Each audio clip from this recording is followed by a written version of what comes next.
Hey guys, welcome back to another YouTube video. In today's video, it's going to be entirely different from my usual vlogs. And as you guys have seen the title of this video, yes, I failed my first startup at the age of 21. So this video, it's going to be like what happened, what exactly happened to this first startup, what I learned from it, and what I'm gonna do in the future to make it better. So let's begin. So a year back when I was doing my bachelor's back in India, I was really curious in starting a business or doing a startup. So what I did, I went to my friends, I told them that I want to do a startup, I have a clear idea about it, but I was still searching for the business idea, but I had the idea of starting a business and how to run it and stuffs like that.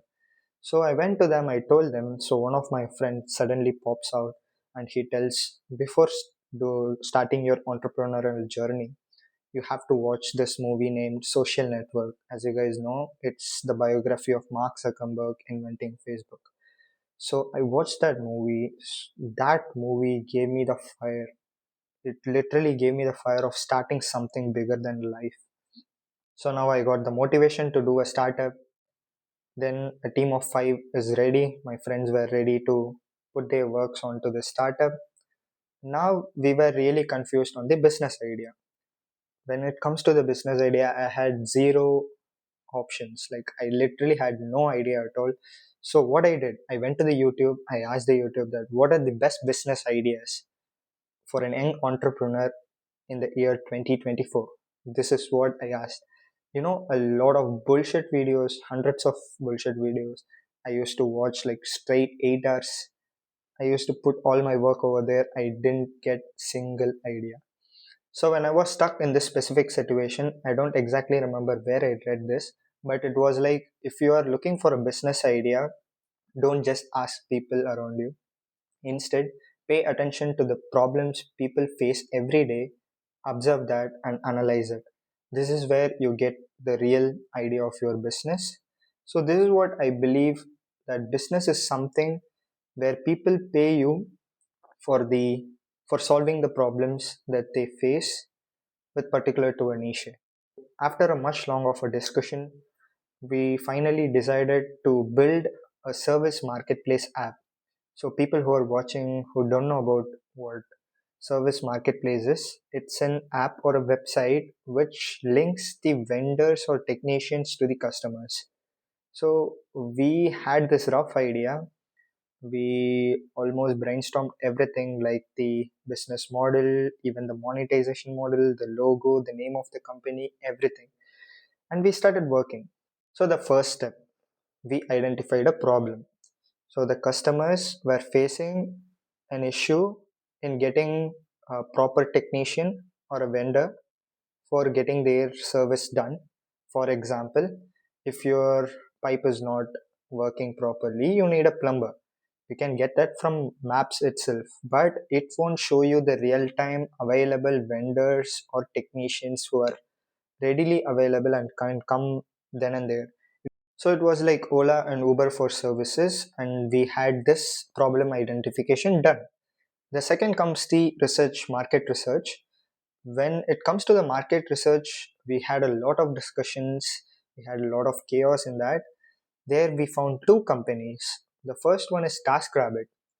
It was like people post their service as help, and whoever are able to do it can come and get paid. The second is Urban Company. Back in a year, like I think so, Urban Company was very popular in Bangalore specifically, and it was running in specific regions with only specific services like haircuts or just repair or cleaning. That's it. So what we want to do from this to like differently is we wanted to have a service marketplace just connecting the vendors with the or technicians with the customers. So this is what we wanted to do differently from other competitors. Additionally, we were planning to add AI agents inside, chatbots, And irrespective of the services, we were ready to provide all the services. Like every technician and vendors should be connected with their customers. For example, whoever it is, if they want to even have a photographer inside, they can just come to the app and search for the on demand photographers or available photographers. They can just click on one button and boom, the people can just connect to their whoever the service provider is. And this is where we did a very big mistake. We didn't choose our niche. We were more generalized. Because of that, our idea was not that strong. The foundation was not that strong. We were failing in a lot of situations. So here comes the third step, building an MVP. MVP basically stands for minimum viable product, where a company builds a small app or a Google form or any sort of survey or even an Instagram post to know or to validate their business idea. They will be circulating that with the customer target audience, and they will get to know how well their business idea works. So this is where we fail. Usually, when it comes to a startup, building this MVP is a crucial step. So, what we decided, the team of five, we will be dividing ourselves into three. So, myself, as one, I was working on the front end and back end of the app. The second, the other, like the two people, the second team will be working on the AI agents. So, whatever AI agents which are built to communicate with the customers will be made by them and then integrated with the app. The third team was the last two. They were responsible for collecting the general data, basically the data of the customers and the vendors that should be input in the app. So halfway through, we realized that this particular business idea was a failure. I'll explain you why. The first one is we didn't have a particular niche for this business idea. So if you are someone new to a startup or if you are planning to do a startup, it's better to have a particular niche toned down to a specific field. We didn't have that. Secondly, we didn't have a proper demand for this product, which eventually made the customers not interested to buy the product. Thirdly, is we didn't have a proper team coordination because we were in our final year. Obviously, we had placements, we had goals for studying abroad, a lot of things were coming up. So, eventually, everything got failed. So, whatever happened has happened. At the end of the day, it's really important to take the lessons learned. I will list one by one. So, the first one is identification of problem. So, what your startup has to do is identify a specific problem that people face in their everyday life. You can provide that as a product based or service based solution. So, the second thing is research and validation of the idea. What do you do is you take your idea, you basically analyze the competitors, the market size, the target audience, the potential users. You should basically answer whom you're going to sell this product or service to. So the third is the build is to build a minimum viable product. As I've told you, it's really important and crucial to make a minimum viable product as a startup. What I would suggest is keep it as simple as possible. Let it be a Google survey, a Google form survey, or even an Instagram post. Let the people who are interested in your product or service, let them comment in your specific post or in your survey. Let them answer. If they are interested, they are going to definitely answer your question. So once you are done with the minimum viable product, the fourth step is to test and validate or getting feedbacks from your target audience. So basically, you will be sharing this minimum viable product to the target customers. If they like it, let them give a honest review to it. No problem about that. If you get a negative feedback, just work on it and rebuild it, but don't overdo anything. So once you're done with this getting review part, what you can do is you can take this MVP and build a proper business model. Here is where you do your monetization model, your budgeting, your pricing, the cost management, and stuffs like that. and you can assign the roles of people and assign a logo, the name of the company, and every general stuffs will be happening only after a successful minimum viable product. So after building a proper business model, here comes the step 6 where you have to take care of the marketing and early customers.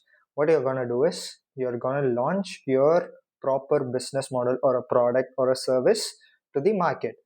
Then what happens, from the people that have purchased, they will be promoting your product with the word of mouth, or else you have to take care your marketing with social medias or digital ads. A lot of stuffs are there, like marketing is a separate topic.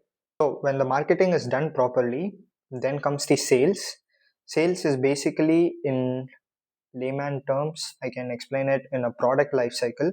Basically, there is a graph for PLC where the y-axis is sales and x-axis is time, where the product slowly gets up, like from the introduction stage, there then goes to the growth stage, then there is a maturity to the product, and the product sales comes to a decline.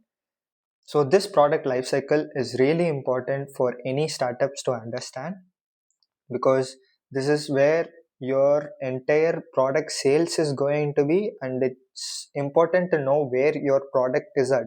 Is it in the introduction stage, or at the maturity, or at the growth, or it is declining in the sales? It's really, really important to analyze this. So here comes the last step, the scaling of the company. If you have a successful run for years, you can obviously scale your company and increase your target audience, or increase your demand for the product, or you can update the product, or you can change from one product to another. Upgradation is also possible. A lot of stuffs can be done. Last takeaway is, it's really important to understand that most of these startups fail, and it's not a shame, it is just learning.